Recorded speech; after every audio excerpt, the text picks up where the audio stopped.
Bom, gente, nesse vídeo nós vamos esclarecer algumas dúvidas sobre a nova regulamentação na NR1, que expressamente exige a implantação da prevenção e combate ao assédio sexual e demais formas de violência no âmbito do trabalho. É muita dúvida que o pessoal tem sobre isso, mas como vai implantar, alguns serviços, alguns treinamentos sobre isso, mas isso aqui não tem nada de novo. Por que não tem nada de novo? Porque o PGR já havia essa exigência. Porque o PGR, ele vai contemplar, avaliar os riscos de acidente, de higiene ocupacional, físico, químico e biológico, os ergonômicos. E nos agentes ergonômicos, na ergonomia, na análise ergonômica, esses riscos que essa prevenção e combate ao assédio sexual, moral e outros devem ser contemplados na NR17, conforme mostramos aqui, NR17, item 17.4.1, que trata da organização do trabalho. Para efeito dessa norma, essa organização deve levar em consideração os aspectos cognitivos que possam comprometer a segurança e saúde do trabalhador. Então, esse aspecto cognitivo aqui, inclui assédio moral, assédio sexual,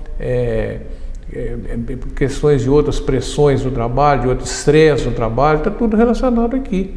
Então, não tinha nada de novo. Acontece que, na prática, o que acontece? A maioria dos PGR que a gente encontra, que nós vamos analisar as análises ergonômicas, as análises ergonômica preliminar, esses aspectos cognitivos aqui são normalmente omissos. Eles não contemplam isso. A maioria que a gente tem observado, na prática, não contempla essa situação. Agora, com a nova regulamentação, mudou a figura, porque a norma expressamente está exigindo que tem que ser contemplado essa questão do assédio e demais outras violências, dos aspectos cognitivos dentro da segurança e saúde do trabalhador. Bom, seguindo aqui agora, o que essa norma fala expressamente que nós estamos falando? Ela estabelece o seguinte, primeiro o seguinte, vamos ver o que o PGR fala. Olha, na NR1, o item 15.1, 3.4. O gerenciamento dos riscos deve abranger os riscos decorrentes dos agentes físico, químico e biológico, a higiene ocupacional, os riscos de acidente e os riscos relacionados aos fatores ergonômicos, incluindo os fatores de risco psicossociais relacionados ao trabalho. Então agora a norma foi objetiva, foi expressa. Olha, a ergonomia tem que contemplar isso, é obrigatório contemplar esses riscos. Em seguida, a norma define, incluiu na NR1 a regra de você implantar, de você adotar as regras, os procedimentos desses fatores de risco psicossociais. Então, foi incluído um item na NR1, na NR1, o item 1.4.1.1, que é o seguinte, que menciona o seguinte: as organizações obrigadas a constituir CIPA, nos termos da NR5, devem adotar a seguinte medida, além de outras que entenderem necessário, com vista à prevenção e combate ao assédio sexual e as demais formas de violência no âmbito do trabalho. Então, o que a norma estabeleceu? Primeiro, uma coisa aqui que ela fala que a organização, somente as organizações obrigadas a constituir CIPA, é estranho essa regra. Vamos ver se isso vem esclarecer depois pelo próprio Ministério do Trabalho, porque aqui, por exemplo, uma empresa que tem um risco 1, só acima de 50 empregados, 51 empregados, que ela é obrigada a ter CIPA. Então aí ela não precisa ela pode ignorar a questão do assédio, dessa regra. É isso aí, por quê? Não tem a menor explicação. Então, mas o que está escrito, eu estou lendo aqui o que está escrito na norma. E essa norma aqui, então, ela tem depois 3 itens que ela define os procedimentos, de você, da empresa, da organização, adotar as medidas preventivas dos riscos psicossociais.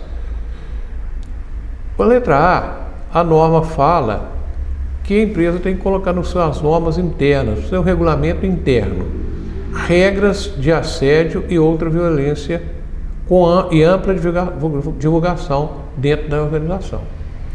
Então você tem que colocar lá no regulamento interno, prever essas questões do combate ao assédio sexual, assédio moral e outras espécies de violências, né, na parte cognitiva, que já estava na NR17, como eu falei, mas a norma agora está colocando essa primeira regra.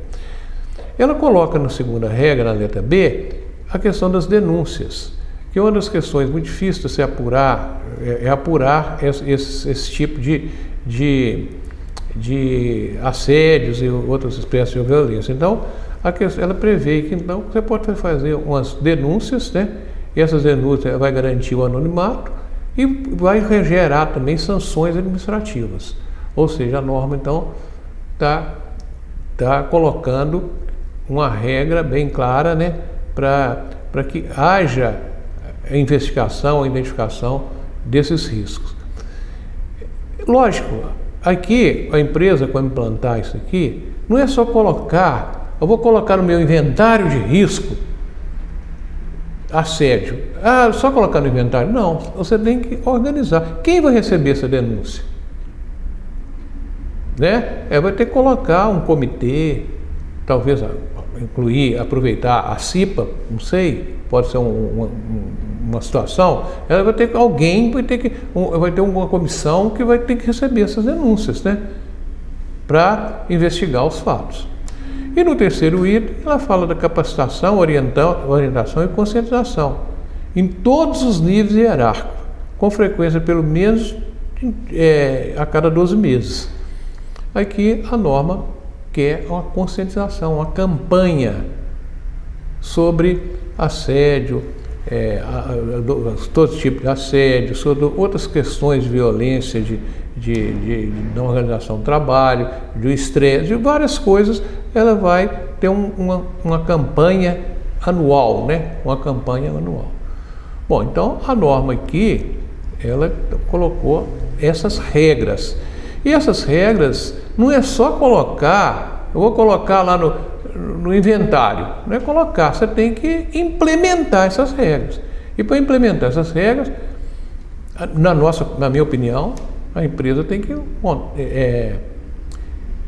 que instalar um comitê, né, um comitê sobre essa matéria, né, para atender todas essas regras que estão previstas aqui na norma. Bom, então, agora, lembrando mais uma vez que é isso, talvez esse esclarecimento rápido que nós vemos, e lembrando que isso aqui não é novidade nenhuma, que já existia desde a NR17. Bom, finalmente, a gente agradece o pessoal pelos nossos vídeos aí, acesso aos nossos vídeos, e nós vamos colocar aqui as nossas informações, né, no YouTube, onde nós temos alguns vídeos, no Instagram. Agora nós estamos com a livraria, que nós estamos comercializando todos os nossos livros, né, que são 12 livros de minha autoria, que nós estamos comercializando nessa livraria nossa aqui, que vocês podem acessar e adquirir os livros com preço, com um desconto, essa livraria virtual, um ótimo desconto. Ok? Obrigado.